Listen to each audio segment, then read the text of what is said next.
한 주간 동안 정말 수고 많으셨습니다. 주님 안에서 잘 견디셨습니다. 오늘도 승리하고 주님 앞에 나온 서로를 좀 격려하면 좋겠습니다. 우리 힘내세요, 주님께서 하십니다. 한번 인사하겠습니다. 힘내세요, 주님께서 하십니다. 정말 최선을 다하셨고 수고 많으셨습니다. 어제 가정 예배 말씀이 예레미야 11장입니다. 그래서 오늘 이어지는 말씀이 예레미야 12장인데 우리가 예레미야 12장의 말씀을 잘 이해하기 위해서 11장의 말씀을 대략 살펴봅니다. 11장의 말씀은 이렇습니다. 특별히 18절부터 11장 18절부터의 내용을 살펴보면 예레미야는 자신의 고향인 아나돗 사람들에게 하나님의 심판을 경고합니다. 아나돗은 특별히 제사장의 성읍입니다. 그러니 그 성읍의 사람들이 어떠해야 함은 분명한데 오히려 그들이 하나님의 뜻과는 어긋나 있기 때문에 예레미야가 그들에게 하나님의 심판을 경고하고 있습니다. 자, 그렇다면 하나님께서 자신들에게 심판의 말씀을 주시는데 그렇다면 그들의 반응은 어떠해야 하겠습니까? 회개해야 할 것입니다. 회개해야 함에도 불구하고 오히려 그들은 예레미야를 암살하려는, 예레미야를 죽이려는 음모를 꾸미게 됩니다. 바로 그것이 18절부터 나오는 내용입니다. 하나님께서 예레미야에게 알게 하신 겁니다. 19절에 보면 나는 끌려서 도살당하러 가는 순한 어린 양과 같으므로 예레미야를 도살하러 가는 어린 양처럼 그들이 죽이려고 하는 겁니다. 그래서 하나님께서는 이것을 알게 하시는데 21절에 보면 하나님께서 이렇게 말씀하시거든요. 여호와께서 아나돗 사람들에 대하여 이와 같이 말씀하시되 그들이 내 생명을 빼앗으려고 찾아 이르기를. 예레미야의 생명을 빼앗으려고 예레미야를 찾으면서 말하는 겁니다. 무엇을 말합니까? 회개하기는커녕 이렇게 말하죠. 너는 여호와의 이름으로 예언하지 말라. 두렵건대 우리 손에 죽을까 하노라. 협박하는 겁니다. 우리가 너를 죽일 수 있으니 하나님의 말씀을 전하지 말아라. 하나님의 말씀을 들었다면 회개해야 되는데 오히려 하나님의 말씀을 전하지 말라고, 하나님의 말씀을 전하면 우리가 너를 죽일 것이라고 위협합니다. 그런데 여러분, 이러한 일들이 예레미야 시대에만 있겠습니까? 만약에 여러분들이 설교를 듣다가 마음에 찔림을 받으면 어떤 반응을 보이시겠습니까? 설교를 듣는데 마음에 찔리는 거예요. 그래서 오늘 정말 이 말씀이 내게 주신 하나님의 말씀이구나라는 것을 알고 회개하면 좋은데 그것이 정상적인 반응이어야 하지 않습니까? 그런데 이런 이들이 있다는 것이죠. 종종 설교를 듣고 찔림을 받으면 그 설교를 한 목사를 미워합니다. 그리고 목사에게 분노를 퍼붓게 됩니다. 이것이 예레미야 시대뿐만 아니라 오늘의 시대에도 그대로 있다는 것입니다. 예레미야는 그런 아나돗 사람들을 향해서 하나님께서 심판하실 것을 요청합니다. 그것이 바로 20절입니다. 하나님을 이렇게 부르고 있습니다. 공의로 판단하시며 사람의 마음을 감찰하시는 만군의 여호와여, 그러니까 하나님이 당연히 심판을 내리실 수밖에 없도록 하나님을 부르고 있습니다. 어떻게 불러요? 20절, 공의로 판단하시는 하나님, 사람을 마음까지 감찰하시는 하나님. 그러니까 하나님이 당연히 심판하셔야 되지 않습니까? 사람을 공의로 판단하시는 하나님이니까. 그래서 그 하나님의 이름을 부르면서 당연히 하나님 앞에 심판을 요청하는 겁니다. 그리고 이렇게 말하죠. 만군의 여호와여, 나의 원통함을 주께 아뢰었사오니, 내 원통함을 주님께 아뢰으니 그들에게 대한 주의 보복을 내가 보리이다. 내 원통함을 아뢰으니 하나님, 그들을 보복하여 주옵소서. 이렇게 예레미야가 말을 합니다. 그래서 하나님께서 22절 23절에 보면 분명히 심판하시겠다고 말씀합니다. 재앙을 내리시겠다는 것이죠. 내가 그들을 벌하리니, 그것이 22절이고요. 23절에 남는 자가 없으리라. 남는 자가 없을 정도로 벌을 내릴 것인데 내가 아나돗 사람에게 재앙을 내리리니 곧 그들을 벌할 해니라. 예레미야의 말을 듣고 하나님께서 그들에게 벌을 내리겠다, 재앙을 내리겠다고 분명히 말씀하셨습니다. 그러나 현실은 어땠을까요? 하나님의 말씀대로 되어지지 않았습니다. 재앙이 내려지지 않았습니다. 아무 일도 일어나지 않는 것입니다. 그래서 예레미야가 뭐라고 얘기해요? 12장 1절이죠. 그래서 이렇게 말하죠. 여호와여, 내가 주와 변론할 때에는 주께서 의로우시니이다. 하나님이 나하고 이야기할 때는 의로우신 하나님이셨습니다. 그런데 뭐라고 얘기해요? 그러나 나하고 이야기할 때는 의로우신 하나님이었는데 그러나 내가 주께 질문합니다. 뭐라고 질문해요? 악한 자의 길이 형통하며 반역한 자가 다 평안하면 무슨 까닭이니까. 나하고 이야기할 때는 분명 의로우신 하나님이라고 했는데, 그런데 왜 의로우신 하나님이 분명히 살아계신데 악한 자의 길은 형통하고 반역한 자가 평안한 것은 무슨 일입니까? 예레미야 입장에서는 답답하지 않겠습니까? 자신은 지금 하나님의 말씀을 전했다는 이유로, 설교했다는 이유 하나로 살해 위협까지 받고 있는 겁니다. 자기를 죽이겠다고 하는데, 자기를 죽이겠다고 하는 그 사람들은 오히려 어떻게 해요? 형통하고 평안합니다. 그러니 이런 질문이 나오지 않겠습니까? 여러분도 궁금하지 않습니까? 왜 이 세상은 착한 사람이 어려움을 당하고 악한 사람이 잘 될까? 착한 사람들은 어려움도 많은데 왜 악한 사람들은 평안하게 지나갈까? 우리도 이 질문을 던질 법한데, 그런데 이 질문은 우리만 던지는 것이 아니라, 예레미야만 던지는 것이 아니라 구약 시대에 여러 번 나왔던 질문입니다. 대표적으로 두 사람을 이야기하겠는데, 한 사람은 욥입니다. 아시는 대로 욥은 자기가 죄가 있어서 고난을 겪은 게 아닙니다. 자식들을 하루아침에 잃어버리고 전 재산이 하루아침에 날아가고 자기 몸에 질병까지, 악창까지 들었는데 죄가 있어서 그런 것 아닙니다.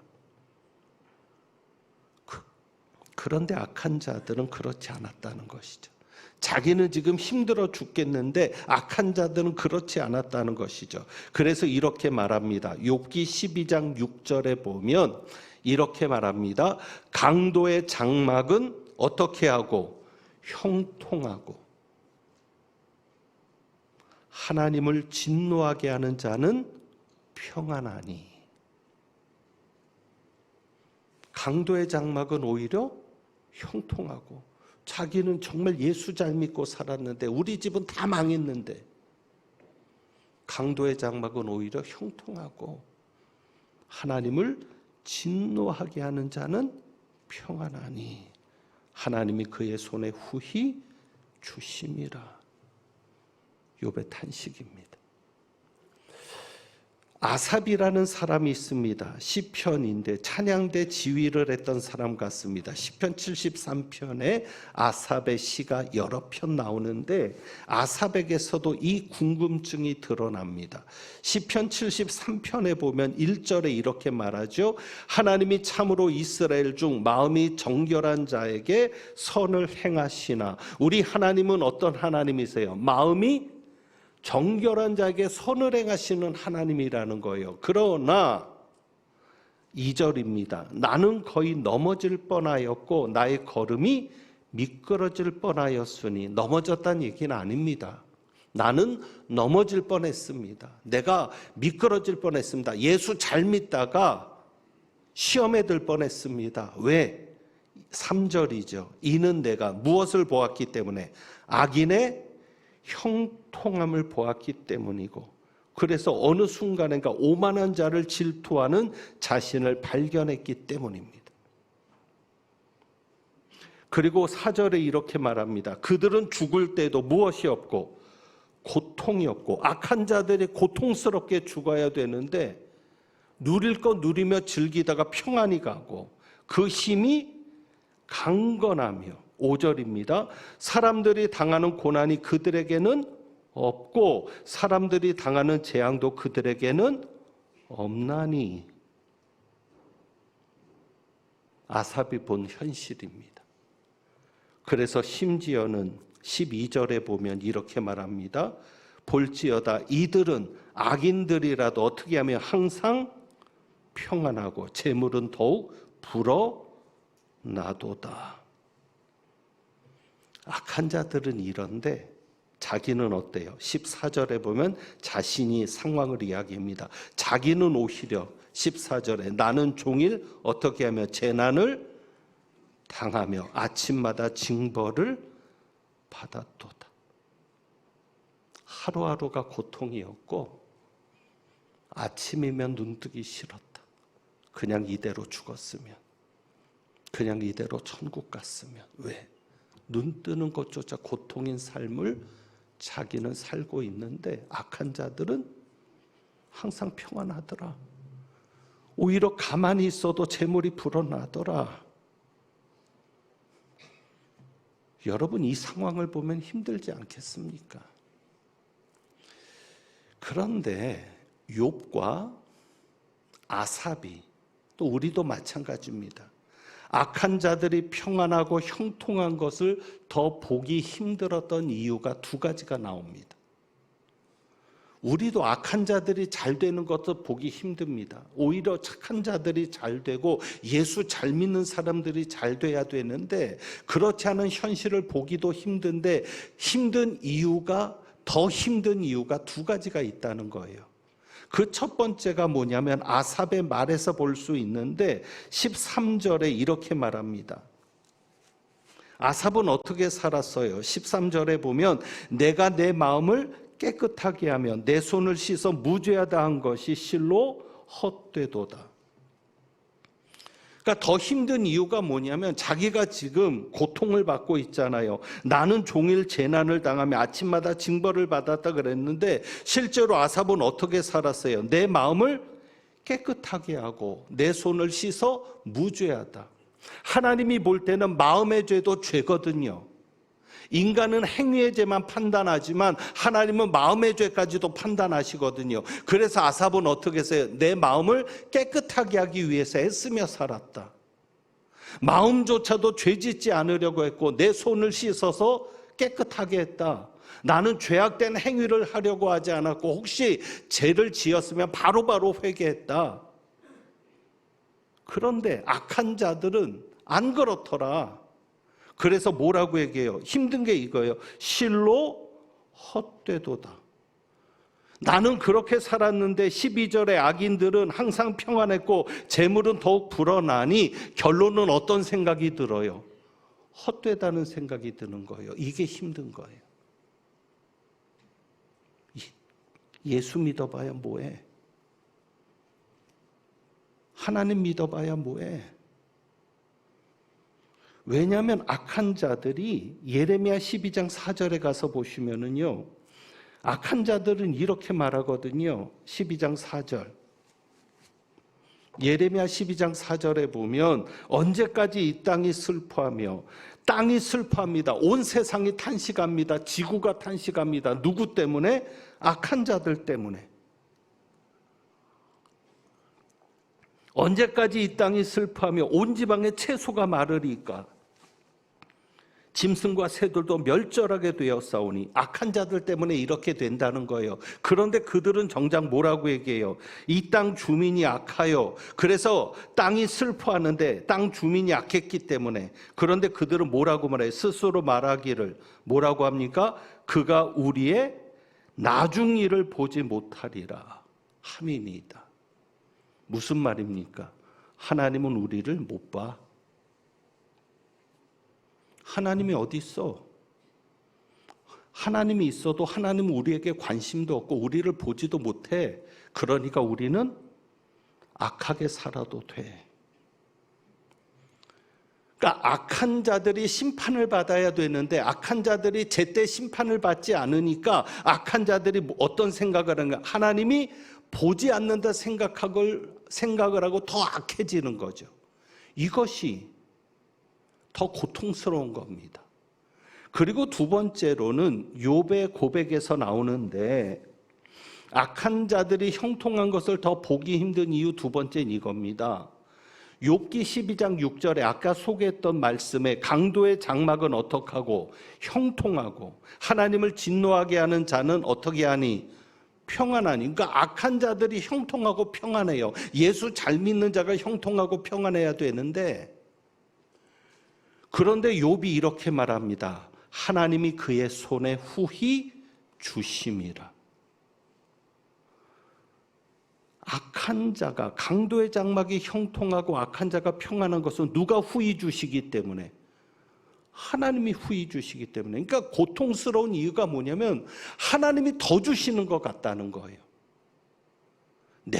내버려 두시는 것만이 아니라 그냥 더 주시는 것 같으니까. 예레미야도 그 얘기를 합니다. 12장 1절 2절 보시겠어요? 예레미야도 이것 때문에 더 힘든 거죠. 1절 2절. 악한 자의 길이 형통하며 반역한 자가 다 평안하면 무슨 까닭이니까 하면서 2절에 뭐라 그래요? 주께서 그들을 심으심으로 그들이 뿌리가 박히고 장성하여 열매를 맺었거늘. 입으로는 하나님을 찾지만 정작 그 마음은 하나님께서 먼 그들, 악한 자들, 이들을 누가 심으셨다?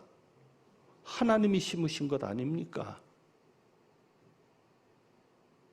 하나님이 심으셔서 그들이 뿌리가 박힌 것이고 장성해서 열매를 맺은 것 아닙니까? 그러니까 더 고통스러운 게 뭐예요? 하나님이 하신 것 아닙니까? 그러니까 정리해보면 두 가지가 힘든 거예요. 하나님이 심판을 제때 안 하니까 악한 자들이 더 난리를 치는 거고, 하나님이 어디 있냐? 하나님이 우리를 보지 못한다. 그러니 우리는 더 악하게 해도 아무 일도 일어나지 않는다. 그것도 힘든데 그 악한 자들을 누가 더? 하나님이 더 심으셨다는 거죠. 여러분, 이런 표현이 어떨지 모르겠습니다. 하나님이 더 펌프질하는 거 아닙니까? 악한 자들이 더 악하도록. 아까 우리가 교동문을 했습니다. 그 교동문 말씀이 시편 68편 말씀인데요. 거기 2절에 보면 이렇게 말하거든요. 불 앞에서 밀이 녹음같이. 그러니까 불 앞에서 촛불을 켜면 초가 녹잖아요. 그것이 녹는 것 같이 그 다음에 악인이 하나님 앞에서 어떻게 하게 하소서? 망하게 하소서. 이게 맞는 것 아닙니까? 그런데 현실은 그렇지 않잖아요. 그래서 우리는 하나님 앞에 예레미야처럼 질문하게 됩니다. 어떤 질문이요? 악한 자의 길이 형통하며 반역한 자가 다 평안하면 무슨 까닭입니까? 여러분, 그런데 이 질문을 했을 때 하나님은요, 오늘 말씀의 제목이죠. 어떻게 하시죠? 하나님이 무시하시는 질문. 하나님이 이 질문에 대해서만은 대답하지 않으십니다. 욥이 그렇게 말했는데도 하나님은 전혀 대답하지 않았습니다. 아삽이 그렇게 말을 했는데도 하나님은 해답을 주지 않으셨습니다. 오늘 예레미야의 말씀도 마찬가지입니다. 예레미야에게도 하나님은 대답하지 않으셨습니다. 오히려 예레미야에게 주시는 대답은 더 엉뚱한 대답입니다. 그것이 5절과 6절이거든요.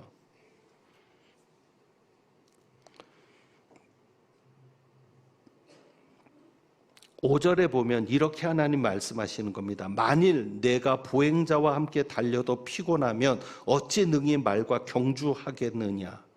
여러분, 이 얘기가 무슨 얘기인지 이해하시겠어요? 이건 당연한 얘기죠. 네가 보행자와 함께 달려도 피곤하다면 어찌 말과 경주하겠느냐. 당연하죠. 사람과 달려서도 벅차면 말하고 달리면 더 못하는 거죠.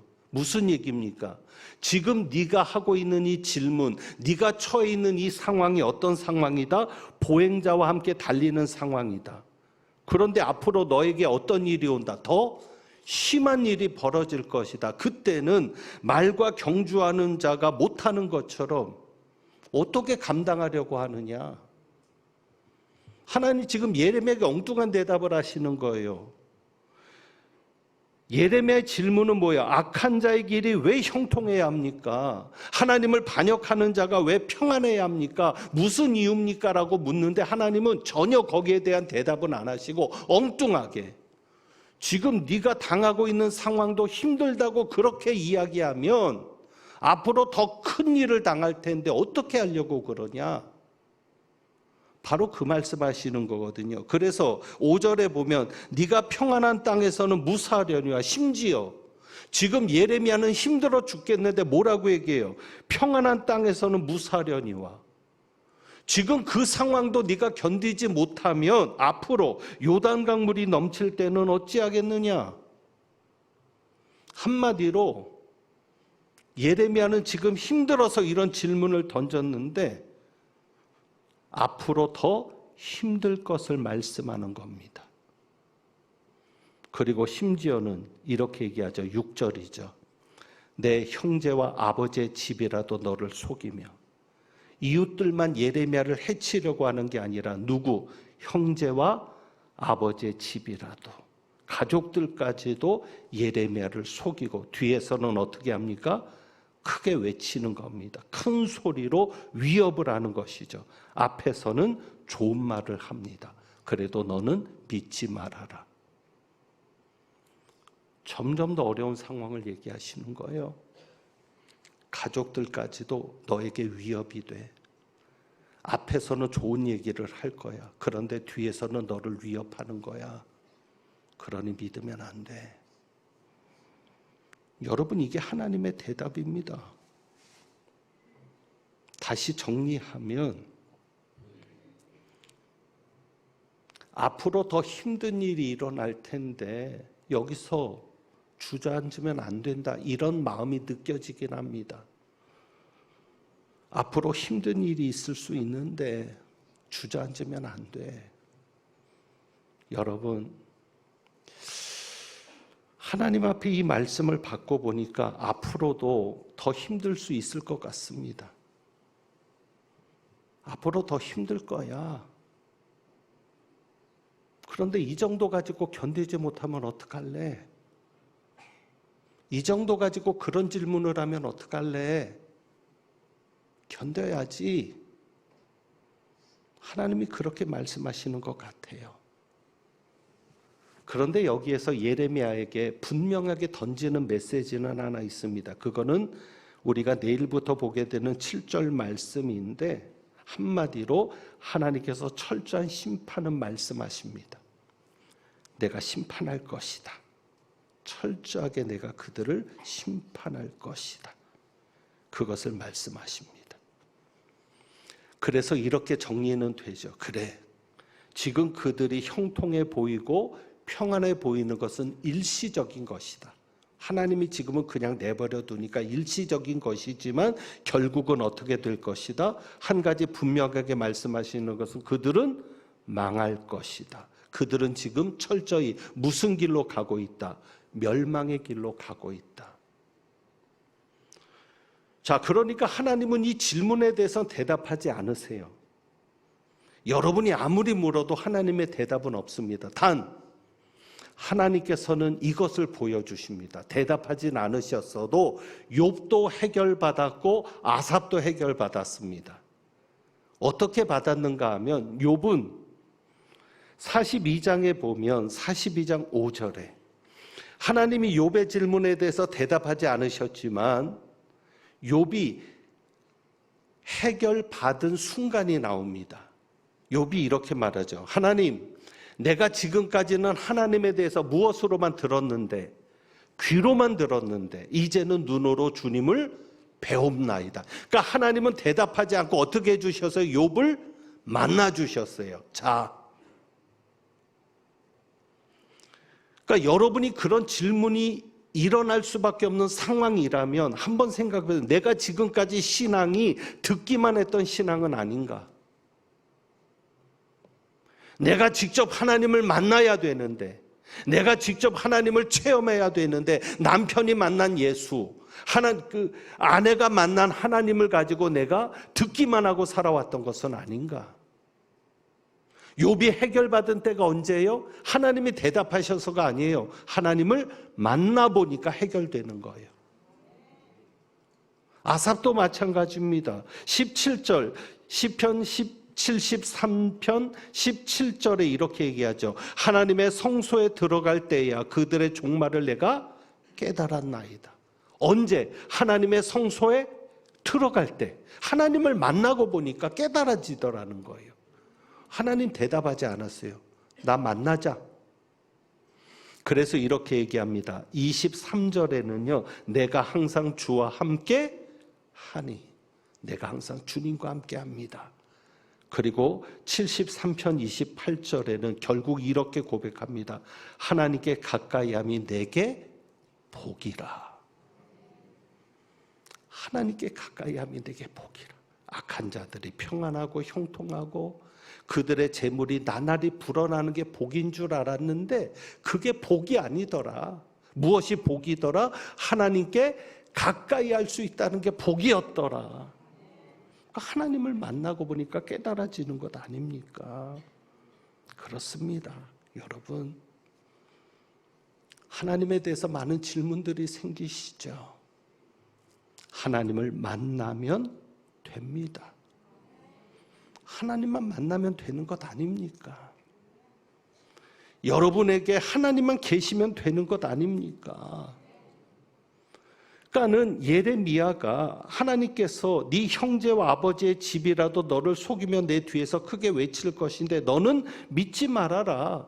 왜 가족들까지도 믿지 말라고 하십니까? 가족들이 너를 살리는 게 아니라 누가 있으면 되니까 나만 있으면 되는 거 아니냐.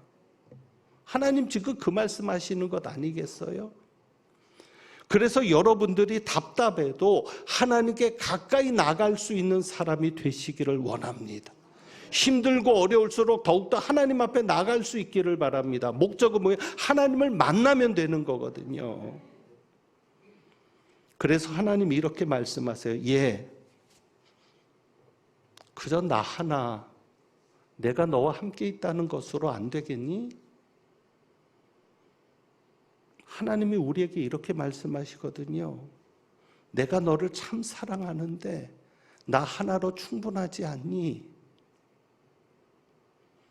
그래서 여러분이 하나님으로 만족하고 하나님으로 충분한 사람이라는 고백을 오늘 우리가 이 찬양을 통해 드려보기를 원하는데요. 자, 찬양을 드리기에 앞서서 여러분에게 한번 이런 질문을 던져봅니다. 이 세상에서 가장 맛있는 라면이 어떤 라면일까요? 삼양라면, 농심라면, 오뚜기라면, 주와 함께라면. 그 라면이 최고 맛있는 라면입니다. 주와 함께라면. 그래서 오늘 우리가 이 찬양 드려봅니다. 주와 함께라면.